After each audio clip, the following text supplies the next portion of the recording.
ఉన్న బంగారాన్ని విడిపించి ఆ రోజు ఆన్లైన్ రేటుకే మేము కొంటాం. Sharma gold company. నమస్తే, వెల్కమ్ టు సుమన్ టీవీ. నేను మీ యామ్ని. ప్రస్తుతం మనతో ఉన్నారు ప్రముఖ ఆధ్యాత్మికవేత్త గురుస్వామి బ్రహ్మశ్రీ రాజన్ నంబూద్రి గారు ఉన్నారు. గురుగారితో మనం మాట్లాడదాం.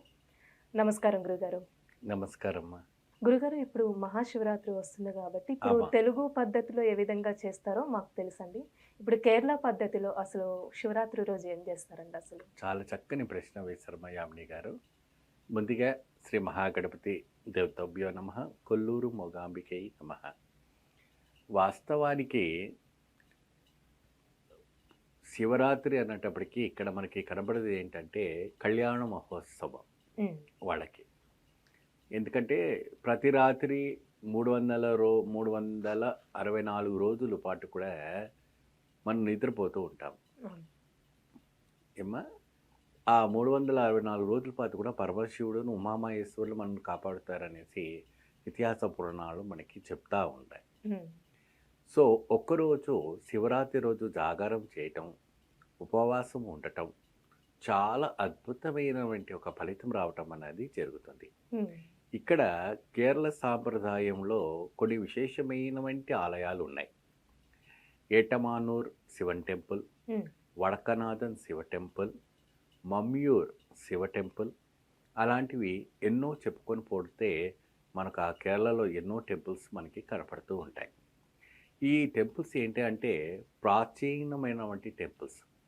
ఈ ప్రాచీనం అంటే ఎప్పుడు సృష్టి ప్రారంభించక ముందు నుంచి నిలబడిన వంటిది చాలా పురాతనమైనటువంటి టెంపుల్. అంటే దాదాపుగా 5000 సంవత్సరాలు. ఏమండి, మీరు తిరుషూరులో ఉండేవంటి వడకనాథ క్షేత్రంలో ఈ రోజు వరకు 5000 సంవత్సరాల నుంచి ఆ శివుడికి అభిషేకమే చేయరు. ఎందుకంటే అట్లా ఆ స్వామికి ఆ శివక్షేత్రంలో ప్రవేశించగానే మీకు భారీ ఎత్తున ఒక లింగం కనపడుతూ ఉంటుంది. ఆ లింగానికి ఆ నెయ్యితో కప్పబడిన వంటిది మీకు ఒక లింగం కనపడుతుంది. మీకు బయట 52వ టెంపరేచర్ ఉన్న సమ్మర్లో కూడా లోపల ఆలయంలో -డిగ్రీ చల్లగా ఉంటుంది. అక్కడ ఏసీ కూడా పెట్టారు. అది మహోత్కరమైనటువంటి ఒక పుణ్యధామం వడకనాథన్ శివన్ టెంపుల్. ఆ నెయ్యి ఎప్పుడైతే కూడా శివుని మీద కరిగిపోతుందో అప్పుడు ఈ ప్రళయం అంతా తాండం అవుతుంది, ప్రళయం వచ్చేస్తుంది అనేసి అక్కడ ఇతిహాస పురాణాలు మనకు చెప్పబడుతున్నాయి. పరశురామ వాళ్ళు 108 పుణ్యధామాలు స్థాపించడంలో ఈ వడకనాథ క్షేత్రంలో వచ్చేసి తపస్సాచరించినట్టుగాను, ఈ వడకనాథ క్షేత్రంలో విశేషమైనటువంటి పూజ చేసి తాను స్వయంగా తాను ప్రతిష్ఠించినటువంటి ఇతర ఉపలింగం కూడా ఉన్నట్టుగా మనకు ఇక్కడ సాక్షాధారం ఉంది. శివం అంటే ఏంటి? సృష్టికర్త, క్రియ, ప్రక్రియ, ఇదొక మాయ. దీంట్లో ఇద్దరు కూడాను ఉమామహేశ్వరులు ఏకమై ఉంటారు, వారు విడిపోయి ఉండరు. కాకపోతే దీంట్లో గంగాదేవి కూడా నిరంతరంగా ఉండడం అని జరుగుతుంది.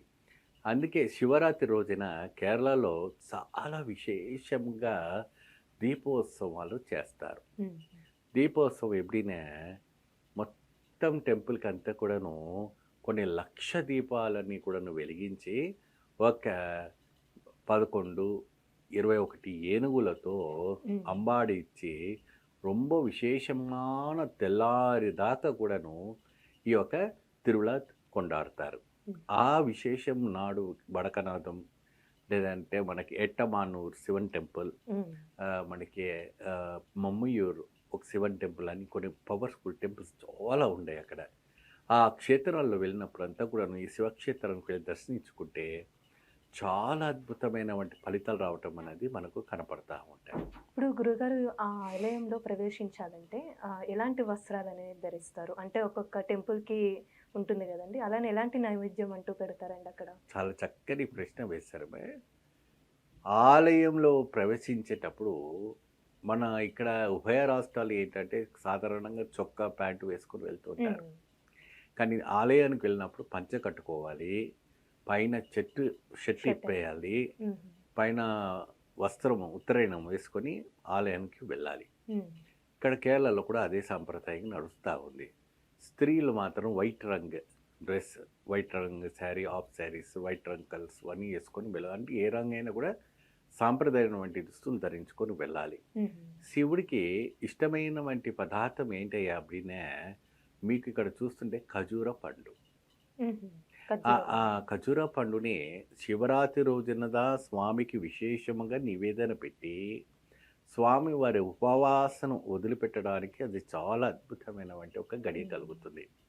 ఈ యొక్క శివరాత్రి రోజున ఈ యొక్క వడకనాథ క్షేత్రంలో కానీ లేదంటే మన ఎట్టమానూరు శివక్షేత్రం కానీ మమ్యూరు శివక్షేత్రాల్లో ఆ రోజు విశేషంగా దర్శనం చేసుకుంటే కళ్యాణం కాని వాళ్ళకి కళ్యాణము, వివాహం కాని వాళ్ళకి వివాహము, సంతానం కలిగని వాళ్ళకి సంతానము, మరియు అదే విధానం వంటి విద్య బుద్ధి మందగించిన వంటి పిల్లలను కూడా తీసుకెళ్ళి ఈ యొక్క వడకనాథ క్షేత్రంలో దర్శిస్తే ఆ మందబుద్ధి కూడాను వెళ్ళి వాళ్ళ జ్ఞానం ప్రసన్నమయ్యేటువంటి ఒక శక్తి రావటం అనేది జరుగుతూ ఉంటుంది.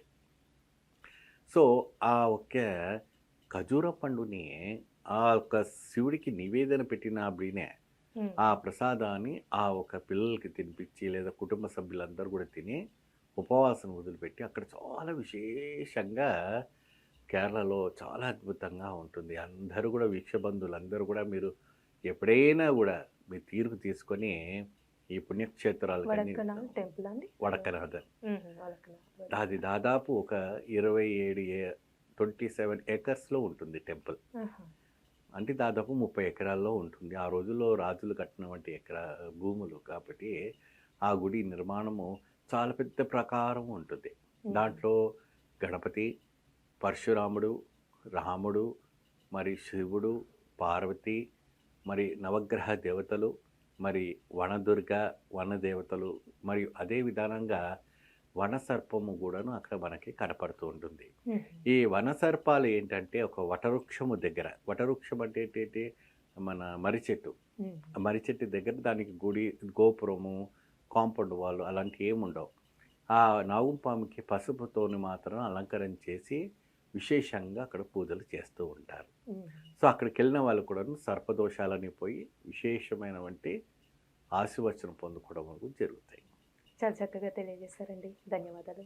నమ శివాయ.